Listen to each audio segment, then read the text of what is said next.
Salam damai sejahtera Bapak Ibu serta saudara-saudari semua. Untuk mengawali renungan tentang firman Tuhan ini, mari kita bersatu di dalam doa. Tuhan Allah Bapa di surga yang memelihara hati, akal, dan pikiran kami umat manusia, berfirmanlah kepada kami sebab kami bersedia untuk mendengar, dan atas pertolongan Roh Kudus mampukan kami supaya boleh melaksanakan firman-Mu itu di dalam hidup kami setiap hari. Dalam nama Tuhan Yesus kami bermohon kepadamu. Amin. Sebagai nas renungan tentang firman Tuhan saat ini diambil dari Yohanes 21 ayat 17 yang berbunyi demikian. Kata Yesus kepadanya untuk ketiga kalinya, "Simon, anak Yohanes, apakah engkau mengasihi aku?"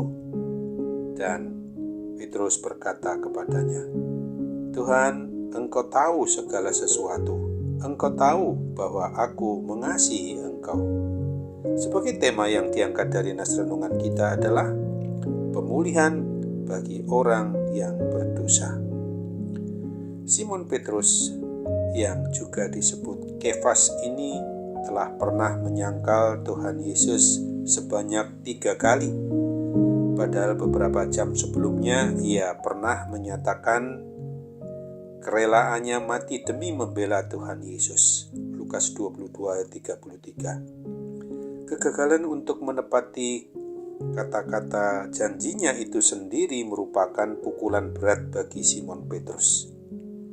Setelah kematian dan kebangkitan Tuhan Yesus Kristus, gurunya, Tuhannya, Simon Petrus kembali kepada profesi semula sebagai nelayan, sedang mencari ikan bersama para murid lainnya di Danau Galilea, dan pada waktu atau saat itu pula Tuhan Yesus muncul ada bersama dia di tengah-tengah mereka. Tuhan Yesus memberi kesempatan bagi Simon Petrus untuk menyatakan kasihnya sebanyak 3 kali, jumlah yang sama dengan penyangkalan terhadap Tuhan Yesus Kristus. Kemudian dengan setiap pengakuan Simon Petrus, Tuhan Yesus menugaskan Simon Petrus untuk menggembalakan umatnya. Sebagai dampak dari anugerah yang begitu besar yang telah Tuhan Yesus tunjukkan itu, Simon Petrus pun memegang peranan penting di dalam membangun gereja milik Tuhan Yesus Kristus di dunia ini, hingga pada akhirnya ia rela mati juga menyerahkan nyawanya atas kesetiaannya pada tugas tanggung jawab panggilan Tuhan memberitakan Injil keselamatan Tuhan Yesus Kristus.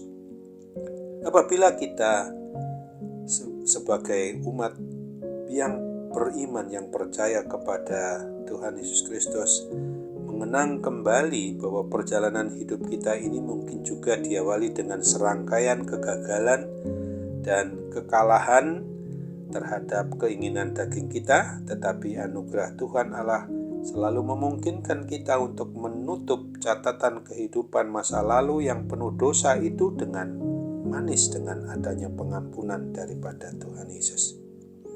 Oleh anugerahnya, Dia telah menebus kita, mengubah kita, mengampuni salah dan dosa kita.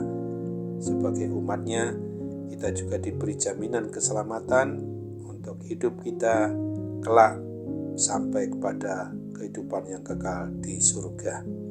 Untuk itu, marilah kita ingat akan tugas tanggung jawab kita di dalam memenuhi kehidupan ini untuk melaksanakan perintah agung Tuhan Yesus Kristus sebagaimana yang dinyatakan di dalam Matius 28 ayatnya yang ke-19 dan ayat 20 ini yang berbunyi, "Karena itu pergilah, jadikanlah semua bangsa muridku, dan baptislah mereka dalam nama Bapa dan Anak dan Roh Kudus, dan ajarlah mereka melakukan segala sesuatu yang telah kuperintahkan kepadamu, dan ketahuilah aku menyertai kamu senantiasa sampai kepada akhir zaman." Amin. Mari kita kembali bersatu dalam doa.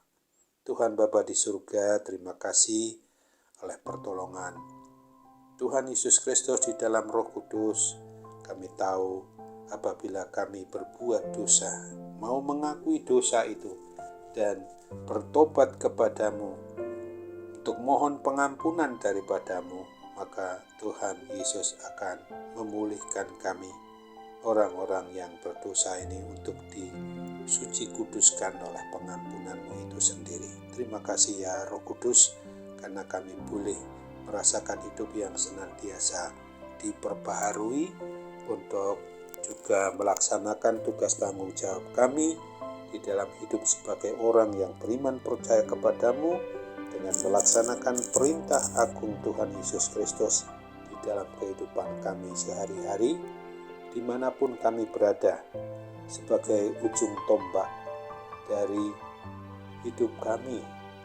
Karena bagaimanapun juga kami, Tuhan panggil untuk berhadapan dengan orang-orang yang tidak seiman percaya kami kepadamu Tuhan Yesus, sehingga selayaknya kami dapat Tuhan pakai untuk menjadi sarana-Mu, menjadi alat-Mu, bagaimana Injil keselamatan itu dapat dimiliki juga oleh orang lain, sehingga mereka menyadari betul sebagaimana yang sudah kami alami sesuai dengan apa yang Tuhan anugerahkan, kami dapat hidup di jalan kebenaran maupun keadilan dan hidup bersama dengan Tuhan Yesus, untuk kelak sampai kepada kehidupan yang tidak hanya sementara lagi, tetapi boleh mendapatkan menerima hidup yang kekal yang Tuhan telah janjikan kepada setiap orang yang mau percaya, yang mau beriman kepada Tuhan Yesus Kristus,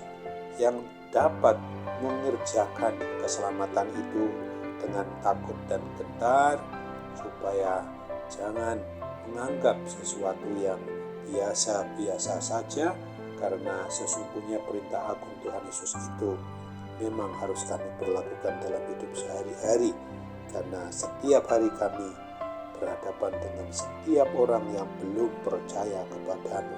Kami yakin dan percaya tidak hanya dengan kata-kata kami dapat menjadi sarana-Mu, tetapi dengan sikap tingkah laku dan perbuatan kami menjadi berita bagi orang lain juga untuk menerima keselamatan yang daripada-Mu. Dalam nama Tuhan Yesus saja kami mau berdoa dan bermohon kepadamu, jadilah kehendak-Mu. Amin.